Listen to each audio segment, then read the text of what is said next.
Hallelujah.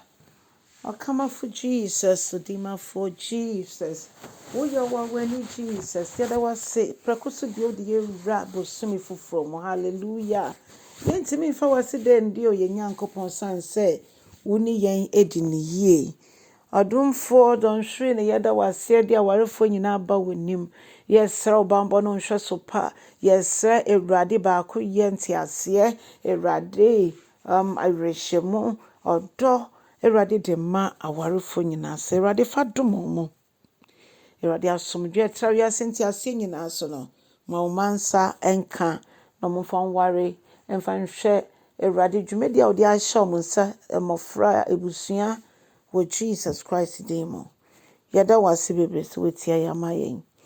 Yɛbɔ mpa nyame nkronkron sɛ fa wakwan na kyerɛkyerɛ yɛn nso. Ɛwɔ Yesu Kristo dim ni yɛbɔ mpa ye. Amen. Ɔdɔfo mi ma wakɔ aba de ba uti ase senjumedi suna. Yɛbɛfɛ akinkan nsɛm efi Romanfoɔ ma eti baako. Ne nkyekyɛmu aduonu edibesi aduonu ɛnwɔtwe. Nsɛm a ɛwɔ hɔ no mu ane sɛ Enamri yɛhwɛ wiase nipa nyinaa di adanseɛ sɛ Onyankopɔn ne ho ohu Onyankopɔn no bɔ soro ne asase nanso yɛwɔ nipa bi a besi saa bɛ mo gusu ka sɛ Onyankopɔn biara ni hɔ yɛbɔ mpa so asafo Awurade behu ɔmɔbɔ no agye ɔmo ama ne ho afio bibia nso ɔto nyame anim atua ɔyɛ de ɔpɛ na wadane n'akyi ama Onyankopɔn na n'adwin yɛ ne sɛ ɔno ankasa betimi abɔ ne bra no ene onyame asɛm atwe adwin gyina so sɛ ɛwɔm sɛ adom no ɛwɔ hɔ adom no ɛdɔɔso deɛ na mmom no edum pɛmpɛn so bi Onyankopɔn etimi ɛpa obi otimi po obi sɛ saa nipa we deɛ mempɛ sɛ mehu no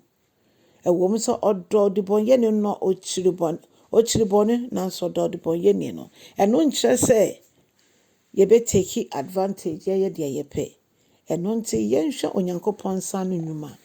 yenhwe de nyame etimi ye a yebɔ mpa ye otie ye no ye ma yen odofo emfa wo ho emfro mo ka se onyame biara ni ho no Bible say odwodwentie nko ana odwodwentie nko ana oka wona koma mu se Onyankopɔn enni ho eno nti yebɔ mpa ye se enka yede yebepira hwehwe Onyankopɔn akyiri kwan odofo Bible amayati ase enese saa nneɛma no etwe Onyankopɔn abufuhye na mmom no sɛ yɛsɔre no ɛwɔ no kuramu de a yebehu Onyankopɔn eni onyam ene ne kɛseɛ enti ne kan sɛ nadue yi Onyankopɔn eto nsafro bibiara mfa Yesu Kristo se ne Awurade ne kraje nkwa sɛ de be Onyankopɔn be yi we free mpokyire biara wudemu na ode besi dia ekron odofo ma onyame nkronkron enkasa nkyerɛ wenne emfa ho bebi ate biara kwakwadu ono de otimi ade nyina aye enti yesre ne sɛ ono ankasa ma ne hom ne so no hye ne ho ne onyam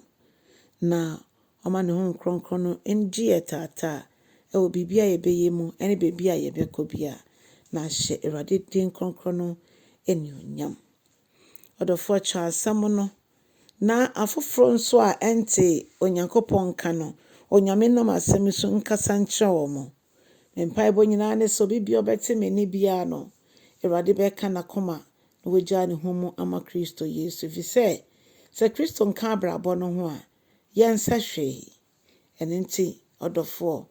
ma Kristo kwan no betena wa brabo mu na wetimi abobra efata na ni onyam din no edu bebi o se mema ne mema eda ne ema ne ema eda no eyo Nyankopɔn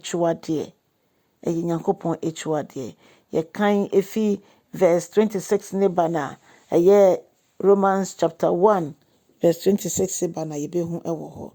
Onyankopɔn dom boa yen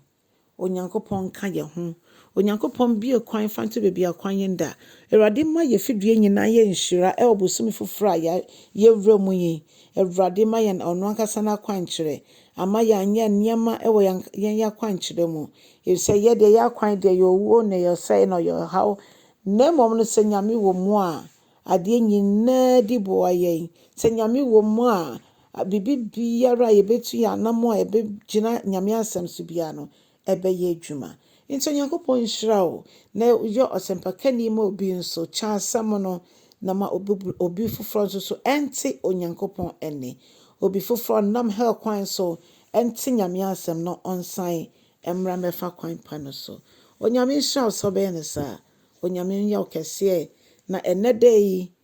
mebɔ mpaeɛ sɛ Onyame ma ɛnsi wo yie ɛwɔ Jesus Christ din mu. Sɛ Yesu amma ɛnnɛ a yɛbɛhyia ɔkyena wɔ line no so ɔba nso a na ne yie mu a so wayɛ krado. Momma yɛntwɛn Kristo. Amen and amen.